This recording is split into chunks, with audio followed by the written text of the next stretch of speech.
पत्नी पे आजकल चलता। अच्छा, मैं पत्नी पे कम लिखता हूं। पत्नी पे देखो लिखना क्या है, पत्नी होती रिस्की सब्जेक्ट कि किसी की भी पत्नी हो, भूख मिटा देती है एक शब्द कह के, खाना खा ले तेरे से बात करनी है। आदमी यही सोचता रहा भाई से क्या पता चल गई, मैंने तो किया ही नहीं 6 महीने से कुछ। पत्नी पे नहीं लिखता। अभी क्या करवा चौथ बीता बीच में मार में बताऊं, मेरे बगल वाले फ्लैट में पति पत्नी रहते हैं। करवा चौथ बीता, करवा चौथ की रात में भाई साहब पत्नी गाना गा रही है कि भला है बुरा है जैसा भी है मेरा पति मेरा देवता है।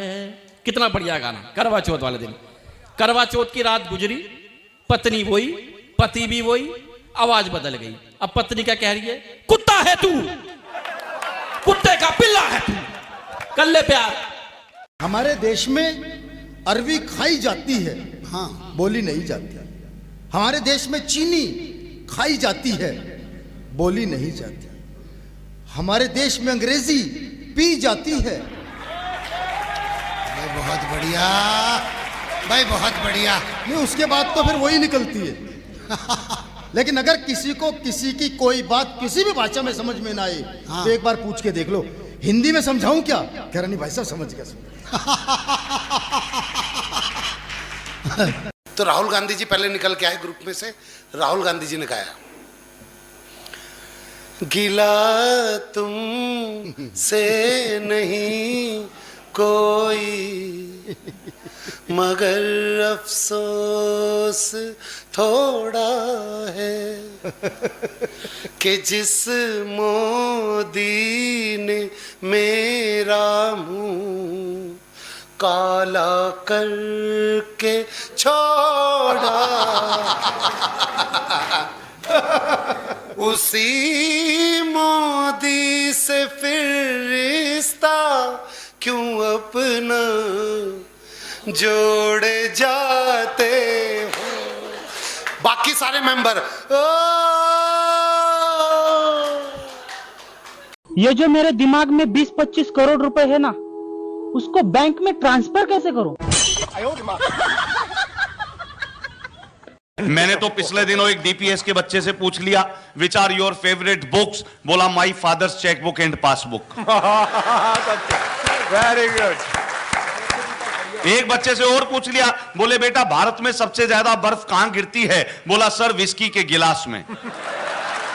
और डॉक्टर साहब एक हिंदी माध्यम के बच्चे से पूछ लिया, मैंने कहा बेटा गाली को कैसे परिभाषित करेंगे बताओ। बच्चे का जवाब था, सर अत्याधिक क्रोध आने की स्थिति में शारीरिक रूप से हिंसा ना करते हुए मानसिक रूप से की जाने वाली हिंसात्मक कार्रवाई के अंतर्गत कुछ चुने हुए शब्दों का समूह जिनके उच्चारण के पश्चात मन को असीम शांति का अनुभव होता है। बहुत अच्छे, बहुत अच्छे। मैं पिछले दिनों गया था दिल्ली में तिहाड़ जेल में। हंसने की क्या बात है, कविता पढ़ने गया था भाई। तो कविता पढ़ने गया तिहाड़ जेल में, वहां पे एक सिपाही एक कैदी को कह रहा था, बोले नहा धो के तैयार हो जा, 2 घंटे बाद तेरी फांसी है। तो बड़ा चौंका कैदी, बोले भाई मेरी फांसी तो 2 महीने बाद तय हुई थी। बोले ना जेलर साहब कह रहे हैं मेरे गांव का आदमी है, इसका काम पहले।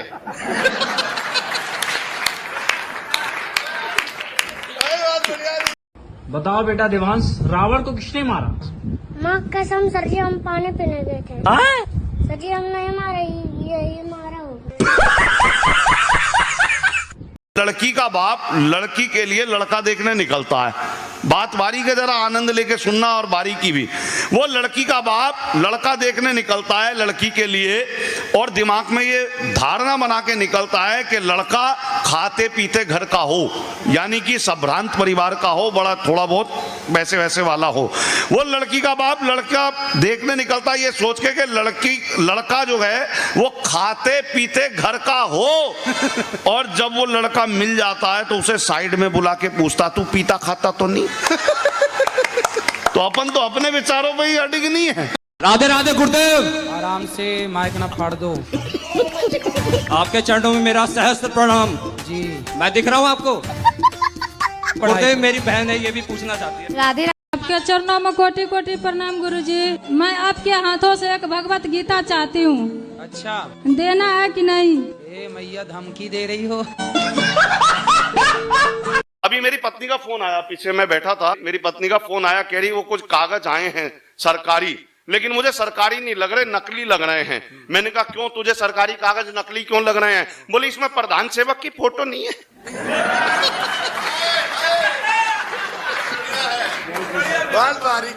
जो औलादें अपने माँ बाप की बात नहीं मानती हैं और परिवार के जब संस्कार बिगड़ते हैं तो आप घर के बाहर रामायण लिखवा लें, अपने बेटों के नाम लव कुश रख लें, फिर भी आपके घर में दामाद जहीर आएगा। क्या बात है, क्या बात है, वाह। मेरे जीने में मरने में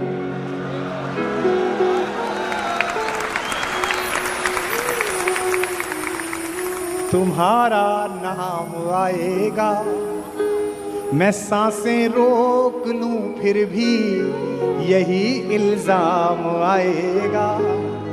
हर एक धड़कन में जब तुम हो तो फिर अपराध क्या मेरा, अगर राधा पुकारेगी तो फिर घनश्याम आएगा।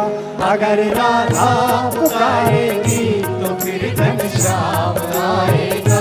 अगर राधा पुकारेगी तो फिर घनश्याम आएगा। एक बुढ़िया का बेटा विदेश चला गया, विधवा बुढ़िया का बेटा, नौकरी करने के लिए। उन दिनों टेलीफोन थे नहीं। 1-2 साल तो बुढ़िया ने बेचारी ने काम चलाया, जब सब पैसा खत्म हो गया तो भीख मांगने लगी। 2-4 साल भीख मांगती रही।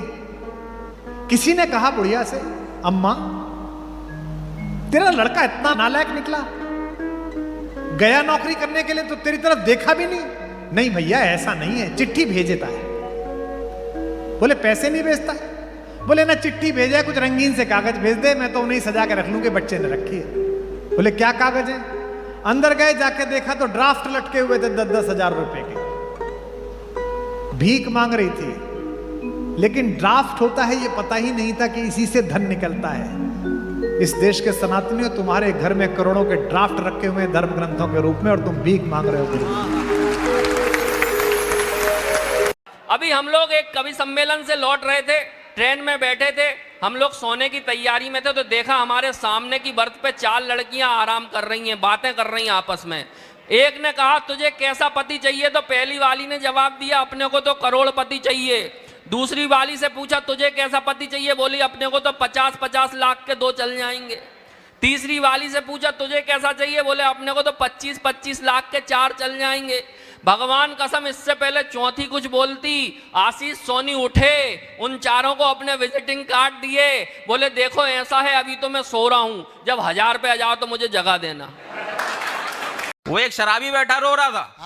मैंने उससे पूछा क्यों रो रहा है?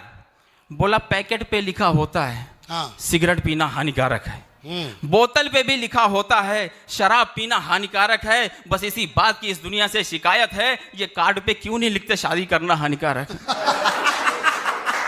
मैंने कहा बात तो सही है। मैंने कहा असली दुख बता, तेरा कारण क्या है? बोला कारण ये है कि जब भी मैं पी के आता हूँ, पहले तो वो बटुए से 1-2 हजार लेती है, और उसके बाद भी बेलन का प्यार देती है।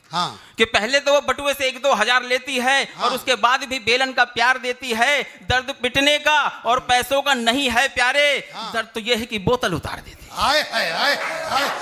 सबके अलग अलग दुख हैं। मेरे मोहल्ले में एक महिला मर गई, अब उसका पति भयंकर हो रहा है, सुबह से शाम हो गई। मैंने की मेरे बाप तू चुप हो तो अगले कार्यक्रम करें यार। मेरे को समझा मैं कि तेरा बाप मरा तू 1 घंटे नहीं रोया यार, तेरी माँ मरी तू 1 घंटे नहीं रोया, और तेरी लुगाई मर गई तो सुबह से शाम हो गई, चुप ही नहीं हो रहा। अब उसकी समस्या सुनना दी, अच्छी लगे तो मुझे आशीर्वाद दीजिएगा। स्वागत। मैंने कहा कि तेरा बाप मरा 1 घंटे भी तू नहीं रोया, माँ के मरने पे सिर्फ रस्म ही निभाई है। वाह। तो बोला बाप मरने पे सारे ये बुजुर्ग बोले हम तेरे बाप और हम तेरे भाई हैं। वाह। अरे माँ के मरने पे सारी महिलाएं बोल उठी धीरज तो रख बेटा हम तेरी माई है।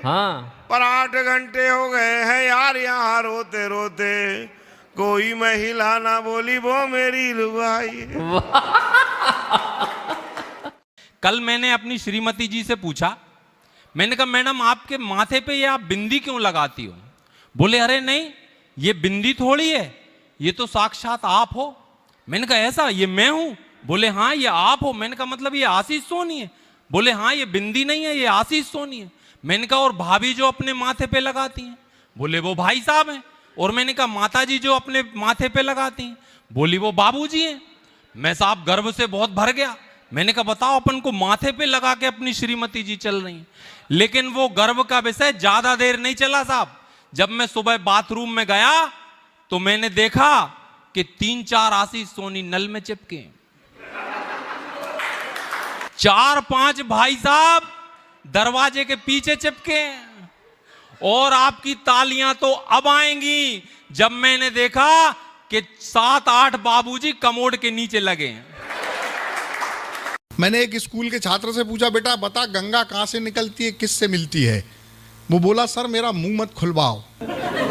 मेरे बाप ने कहा तू सीधा घर जाना, घर से स्कूल जाना, कोई किसी से मिले कहीं जाए तेरे को कोई लेना देना नहीं है। मैंने दूसरे छोरे से पूछा, मैंने कहा बता बेटा गंगा कहां से निकलती है, किससे मिलती है? वो बोला सर मेरा मुंह मत खुलवाओ, गांव में झगड़ा हो जाएगा। मैंने कहा मेरे पिताजी गांव में झगड़ा नहीं होगा, बता गंगा कहां से निकलती है, किससे मिलती है? वो बोला सर गंगा रात को 12 बजे निकलती है, कल्लू के लड़के से मिलती है।